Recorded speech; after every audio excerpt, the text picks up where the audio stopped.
Now, in Australia, notwithstanding some very good agricultural and scientific practices, about 60% of our arable land is degraded, and a lot of that quite seriously.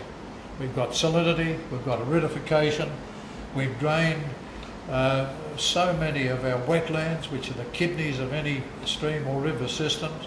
We've destroyed or disconnected our floodplains in many cases. We've done severe damage to the riparian zones, and I think we've overused chemicals and non-organic fertilisers. And we've done a lot of wholesale land clearing and suffered serious soil carbon loss.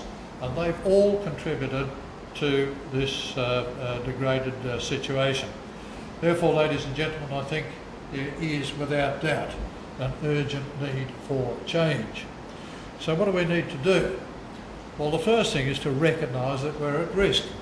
We must recognise the need for a unified, national, cooperative approach. I suggest involving all our parliaments, all singing from the same sheet of music.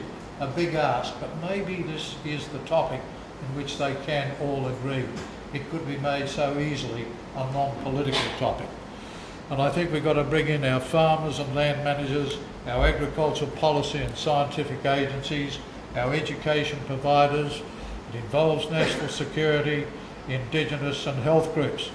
They all have an important input to food security and landscape regeneration, and hence the need for coordination of developing a national philosophy at the highest level. I suggest Deputy Prime Minister equivalent or Deputy Premier equivalent at the state level.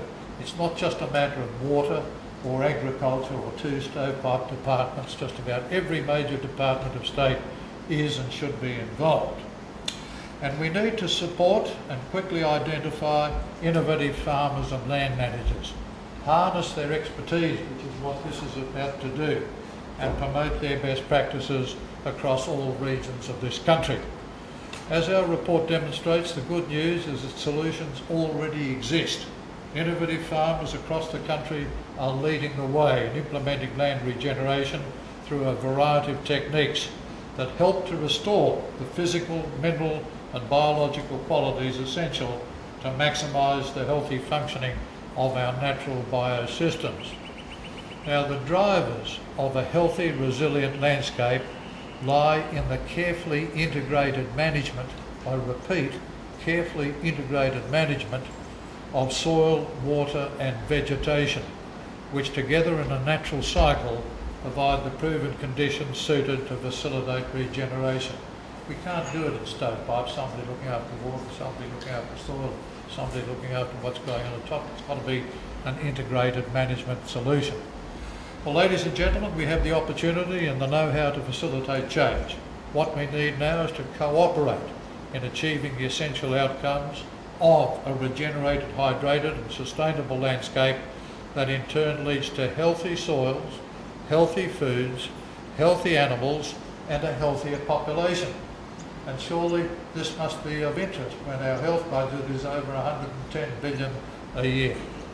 The advantages of adopting proven high performance in land management are compelling. So let's all get on board the train to ensure that the ideas described in our Soils for Life report can be widely embraced both here in Australia and where appropriate around the world.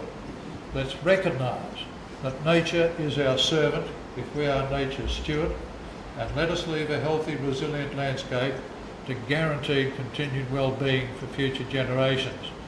So it's now my very great pleasure to launch this report in the expectation that it will be an important catalyst for an integrated approach to regenerating the health of the Australian landscape, and we might as well go for a double hit and launch our very good website as well.